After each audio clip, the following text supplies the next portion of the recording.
아직도 답답하고 불안한 상황이 계속되고 있습니다. 사회적 거리두기 때문에 가까운 사람들과 가까이 지낼 수도 없습니다. 길이 막혀버렸습니다. 서로 교류하고 왕래할 수 있는 길이 막혀버리고 나니까 마음의 길도 함께 막혀버렸습니다. 우리는 어딜 가든 늘 길을 따라 다녔습니다. 등산을 갈 때도 늘 등산길을 따라갔습니다. 길이 아닌 곳을 가게 되면 불편하고 힘이 들지만 길을 따라가면 편안하고 안전하게 갈 수 있고 또 쉽게 갈 수가 있기 때문입니다. 우리 마음에는 자신이 주로 다니는 길이 따로 있습니다. 원래부터 있었던 길이 아니라 어릴 적부터 한 번 다니고 두 번 다니고 하다 보니까 생기게 된 길입니다.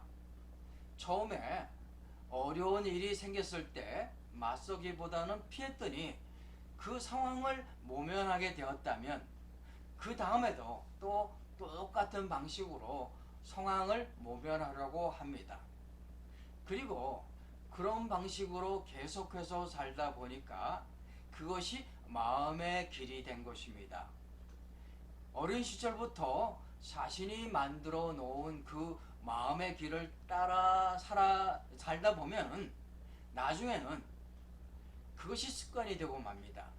어떤 상황에서도 늘 같은 방식으로 반응하게 되고 늘 같은 방식으로 행동하게 되고 늘 같은 방식으로 생각하게 됩니다. 생각의 틀이 굳어져 버리고 맙니다. 그리고 이것이 성격이 된 것입니다. 그래서 사람들은 늘 자기 성격대로 살아갑니다. 늘 자신이 만들어 놓은 그 마음의 길을 따라갑니다. 그 마음의 길에서 벗어나면 어색해지고 불안해지고 오히려 불편해집니다. 그렇기 때문에 그 길만을 따라가게 됩니다. 하지만 그 길을 따라갈 때마다 불행하다는 감정을 갖게 된다면 그 길을 따라가는 삶이 고통스럽고 외롭고 절망스럽고 때로는 억울하게도 느껴진다면 이제는 다른 길을 택해야 합니다. 물론 쉬운 일은 아닙니다. 하지만 지금보다 더 좋은 감정을 느끼기 원한다면 지금보다 더 편안하고 행복한 감정을 느끼면서 살기 원한다면 다른 길을 찾아가야 합니다.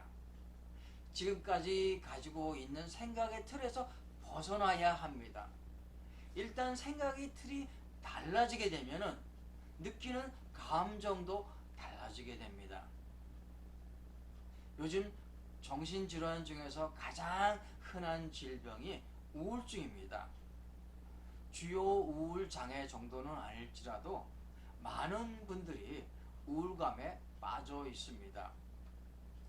우울증은 여러 가지 원인으로 인해서 생기게 되는데 일단 우울증에 빠지게 되면 언제나 생각이 틀이 달라져 버립니다. 우울증이 자신을 별 볼 일 없는 사람이라는 생각을 갖게 만들어 버립니다. 자신의 주변 사람들이나 모든 환경들이 자신을 힘들게 한다는 생각을 갖게 만들어 버립니다. 그리고 내일에 대한 소망도 갖지 못하도록 만들어 버립니다. 더 이상 미래가 없다는 생각을 가지도록 만들어 버립니다. 이런 생각이 감정뿐만 아니라 행동까지 일으키게 되면서 자살을 시도하게도 됩니다. 우울증은 사람을 외롭게 만드는 질병입니다. 사람을 고립시키는 질병입니다. 우울증에 걸리게 되면 사람들이 옆에 있어도 혼자 외로이 떨어져 있다는 생각을 갖게 됩니다. 그래서 고독을 더 원하게 됩니다. 하지만 고독을 원할수록 더 고독해지게 되고 그래서 더 소외되어 있을수록 우울증은 더 심해지게 됩니다. 또는 사람들과 그 유대감을 느끼지 못하는 고립된 상황에 오랫동안 지속이 되면 심한 고독감에 빠지게 되고 무기력해지기도 하면서 이런 상황들이 사람을 더 우울하게 만들어 버립니다. 어떤 이유로 우울증에 빠졌더라도 우울증의 증상은 다 똑같습니다. 아무리 훌륭한 사람이라도 일단 우울증에 빠지게 되면 생각의 틀이 달라지면서 스스로를 못난 사람이라고 여기게 됩니다. 생각의 틀을 바꾸기 위한 여러 가지 방법들이 있지만 그 중에서 가장 쉽고 가장 효과적인 방법이 바로 감사하는 것입니다. 억지로라도 감사를 생각하기 시작을 하면 부정적인 생각이 긍정적인 생각으로 바뀌기 시작합니다. 모든 것들이 암울하고 무의미하게 보일 때라도 감사의 마음을 느끼게 되면 달라지게 됩니다. 감사하는 마음을 입으로, 글로 표현을 하게 되면 큰 효과가 나타나게 됩니다. 그리고 감사하다는 그 마음을 행동으로까지 나타내면 더 큰 변화가 일어나게 됩니다. 여러분 혹시 지금 불안하시다면 감사하시기 바랍니다.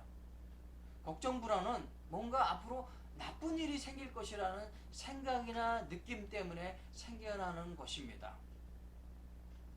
이럴 때라도 미래에 나쁜 일이 생길 수도 있다는 생각보다는 미래에 일어날 가능성이 조금이라도 있는 좋은 일에 대해서 먼저 감사하는 마음을 가지게 되면은 불안한 마음이 사라지게 됩니다. 비록 지금 좋은 일이 일어나지는 않았지만 미래에는 꼭 일어날 것이다 라고 먼저 믿어버린 후에 그것에 대해 미리 감사를 하게 되면 부정적인 마음이 사라지고 그 자리에 감사가 세워지게 됩니다. 감사하는 마음과 건강의 관계에 대한 연구 결과가 있습니다. 감사하는 마음을 더 많이 표현하는 사람이 신체적으로나 심리적으로 더 건강하다는 사실입니다.